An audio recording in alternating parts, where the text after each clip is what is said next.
देखो सती श्रद्धा है, नंदीश्वर बैल धर्म है, ब्रख इव धर्मा बैल धर्म है, सती जी श्रद्धा है और धर्म के पीठ पर श्रद्धा बैठी है।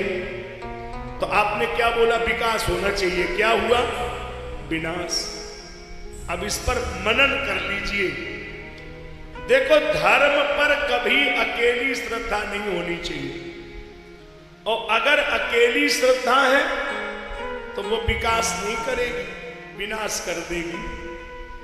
श्रद्धा का पहले मापक तो देखो, आप मापदंड तो समझ नहीं पा रहे। श्रद्धा सती है, बैल धर्म है, लेकिन धर्म पर अकेली श्रद्धा नहीं होनी चाहिए, पीछे विश्वास भी बैठना चाहिए। बिनु विश्वास भगति नहीं, तेहि बिन द्रवहि की राम। तो यहां श्रद्धा तो बैठी है, लेकिन विश्वास तो पीछे बैठा ही नहीं। आप अभी तक नहीं समझे और अपनी आदत में है, अपन ऐसी कथा करते ही नहीं कि सुनो या मत सुनो, जबरदस्ती सुना दे। आप तो मूड बना के आइए, हमको सुनना ही नहीं है, हम जबरदस्ती सुना दे, हमारी जिम्मेदारी है। हम इसके लिए ही दुनिया भर में बुलाए जाते हैं, हमारा काम ही यही है। आपके दिमाग में कथा जबरदस्ती डाल देंगे। हम ये कहना चाह रहे हैं कि जहां जहां तुम्हारी श्रद्धा है वहां विश्वास दृढ़ होना चाहिए, तो भी इसका परिणाम सकारात्मक होगा। उदाहरण, ये कथा सुनने क्यों आए हो? श्रद्धा से। यदि भगवान की कथा में तुम्हारी श्रद्धा है तो ये कथा कब आपके जीवन में फलीभूत होगी? जब तुमको ये विश्वास हो कि जो कुछ व्यासपीठ से बोला जा रहा है इसी में हमारा कल्याण है। अगर ये विश्वास नहीं है तो खाली कथा में आने से काम थोड़ी ही चलेगा। यदि कथा में श्रद्धा है तो विश्वास करो, माता पिता गुरुजनों में श्रद्धा है तो विश्वास करो कि इनका जो आदेश होगा उसी में हमारा कल्याण होगा।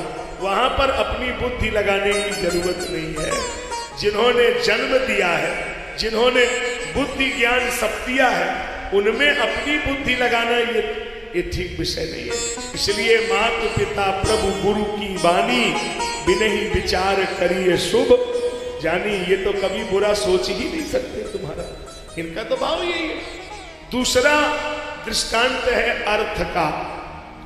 अर्थातुराणाम न गुरुर न बंधो, कामातुराणाम न भयम न लज्जा।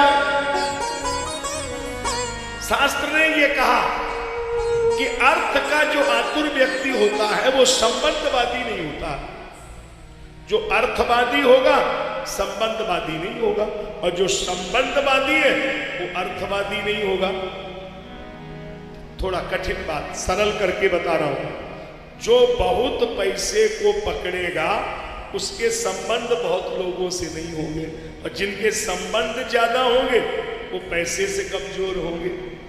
कई लोग आपने देखा संबंधवादी है, उनका पैसा भी कहीं फंसा हो तो वो अपने आप ही खबर भेज देते, भैया देव चाहे नाय देव लेकिन बोल चाल बनी रहे, कोई बात राम राम होती रहे, संबंध खराब नहीं करेंगे।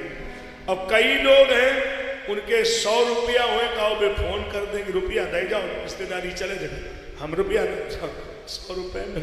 इसका मतलब संबंधवादी वो दोनों में विरोध है।